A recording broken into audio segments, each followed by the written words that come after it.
मोहम्मद रहमदिल मक्सी जी report मुताबिक़ हाल जे senior सहाफ़ी इश्तियाक मशरक़ ते थियल हमले वारे वाक़े ख़िलाफ़ प्रेस क्लब ते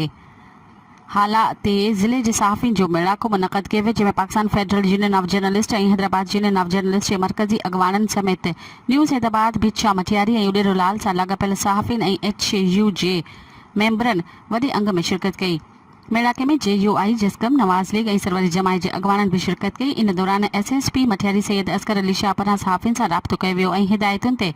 SHO हाला अली मोहम्मद वज़ीर पहुची सहाफ़ियुनि खे हर मुमकिन सहकार जो यकीन ॾियारियो